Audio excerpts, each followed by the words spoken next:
Hey everyone, welcome back to the channel. Today, we're diving into more unsettling true stories. I really enjoy creating these videos, and I hope you enjoy watching them just as much.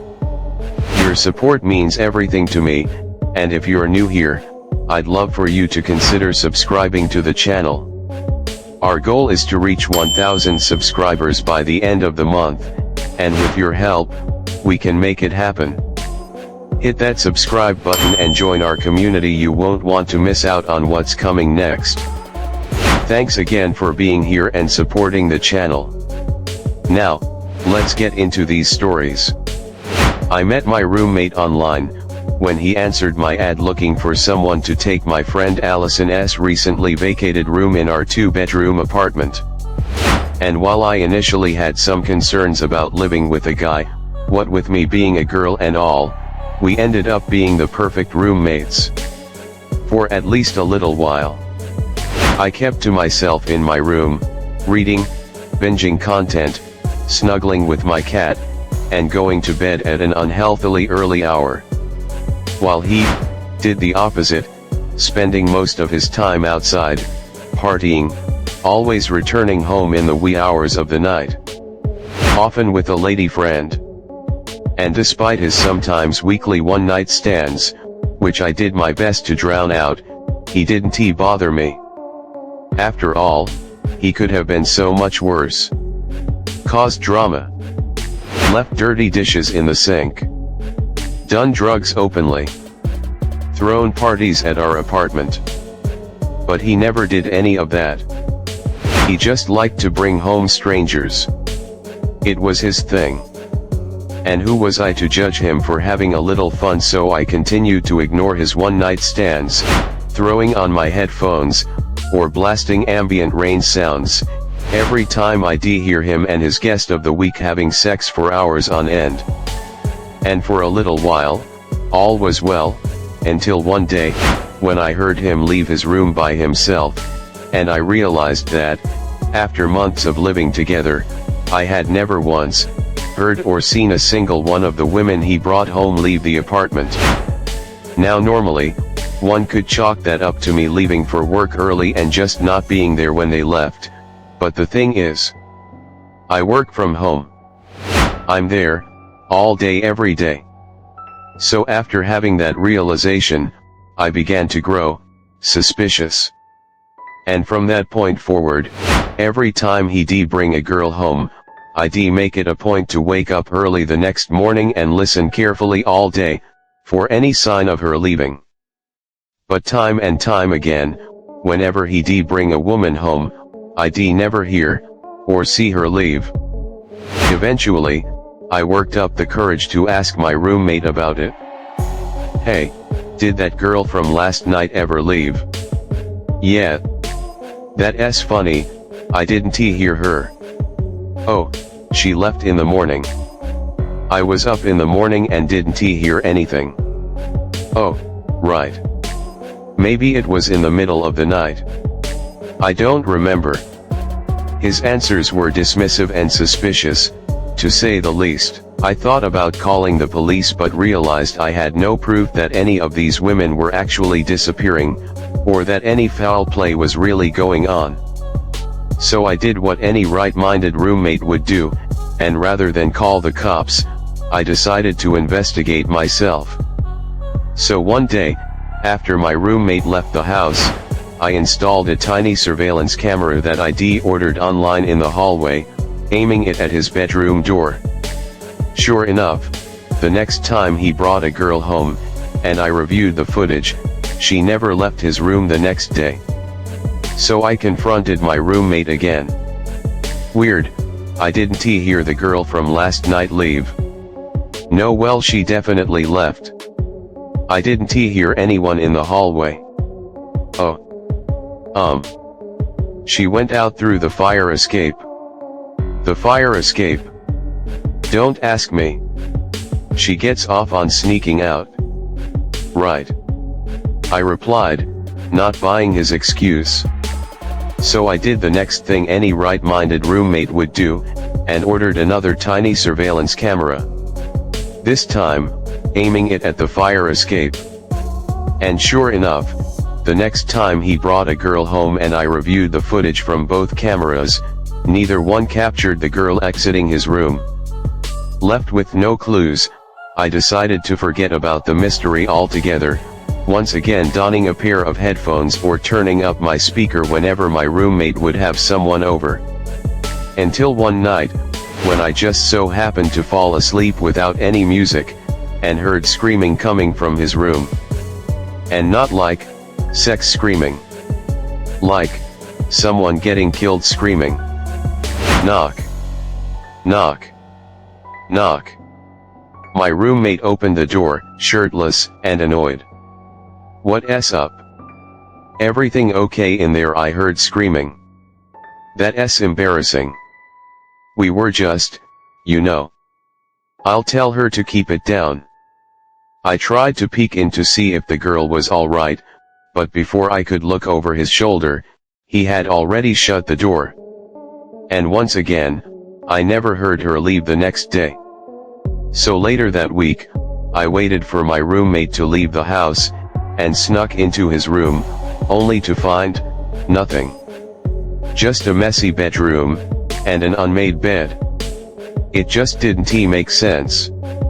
If the girls he was bringing home weren't leaving his apartment, where did they go? But ultimately, I resolved to give up my investigation again, reasoning that I must have been overlooking something obvious that could explain it all away, until one night, when my roommate came home piss-drunk by himself, while I was in the kitchen, and I seized the opportunity to have a conversation with him. We talked for a while, before he offered up something very strange. "I'm a bad man. I'm sorry. You know. You hear what goes on." "What goes on?" "I'm not following you. I'm not a good person." "Oh, come on." "Yeah, you are." "No, I'm really not. I have a problem." "A problem like a sex addiction?" "No, something else." "What else?" "Well, if I told you, I'd have to kill you." I laughed nervously, waiting for him to crack a smile, but he never did. Instead, he removed a knife from the kitchen cabinet and placed it against my neck. "I swear, if you keep asking about the girls I bring home, I'll kill you too." My heart stopped, my palms started sweating, and I grew short of breath, as I waited to see what he'd do next, but he simply turned around, walked to his bedroom, and closed the door behind him. I could barely sleep that night, and the next morning, I packed my bags, and moved out. I know in that moment, I should have called the police. Or told someone. Anyone. But for whatever reason. Maybe trauma. Or fear. I didn't. I simply found a new place, in another borough of the city, and tried to start anew. But no matter how hard I tried to forget what I'd experienced in that apartment, I couldn't help but wonder. Where did all of those girls go? What had he done to them? And most importantly, what had he done with them? Still obsessed with the mystery, I sometimes even found myself watching through the footage from the 2 security cameras I had installed in the apartment, hoping that I'd see a girl leave his room. Or crawl out of his window and down the fire escape. But once again, I came up empty-handed and, emotionally exhausted, decided I had no other choice but to block it all away.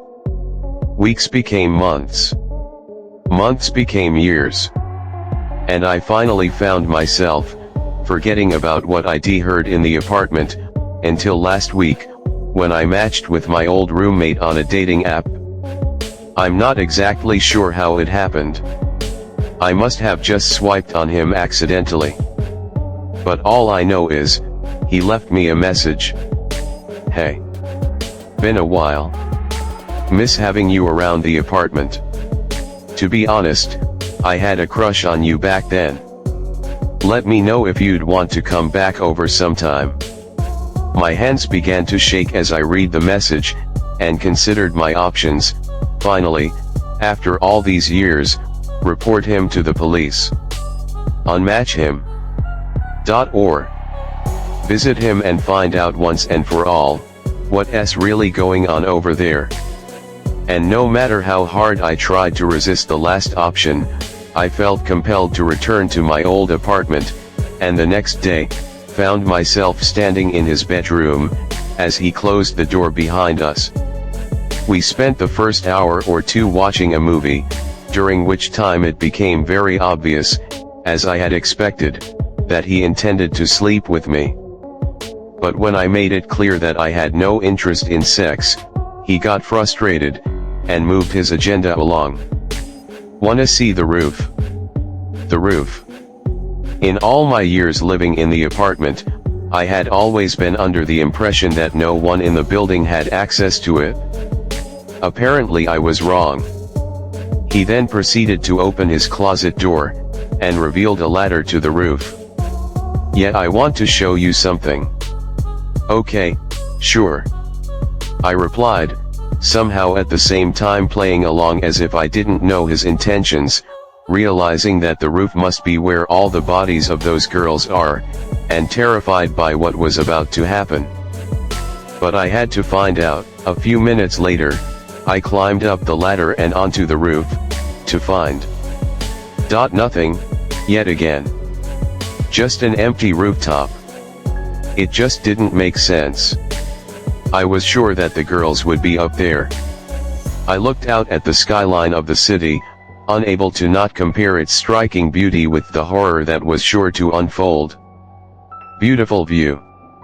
Oh, that's not what I wanted you to see," he replied, as he walked over to the side of the building and gestured for me to follow. "Take a look. There, between my old apartment building and the neighboring one, was a square fence, separating us from the space between the buildings." I walked over to the edge and looked down, careful to keep an eye on him in my peripherals, and sure enough. Saw it. The very answer to the mystery. A hollow, brick shaft with no windows, that went straight to the ground, 4 stories below. And at the bottom. Were the countless bodies of the women that my roommate had brought home, stacked on top of each other, each one clearly brought up to the roof just as I had, and each one clearly pushed off the roof and down to the bottom. I turned to my old roommate, a look of horror washing over my face, as he charged at me and tried to push me down. We grappled for what felt like minutes, as I teetered on falling off the edge, struggling to grip onto the edge of the building. But what he didn't know, is that I had come prepared. Suddenly, blood started spraying out of his body, as I removed the very steak knife he had once threatened me with. He gave me a look of surprise. As if he had never, in his wildest dreams, expected that one of the women he brought up to the roof, would ever be capable of putting up a fight, let alone putting an end to it all. He was wrong. I simply looked on, as he clenched his wounds, and took a few steps back, tumbling down the shaft between the buildings and landing at the bottom, his body splattering beside the mound of his victims. I stood there, frozen and shaking, terrified by what I had encountered, but at the same time, relieved to have discovered where all those women had gone. I called the police immediately. But the thing about my roommate was, it turned out he was the son of a very rich politician.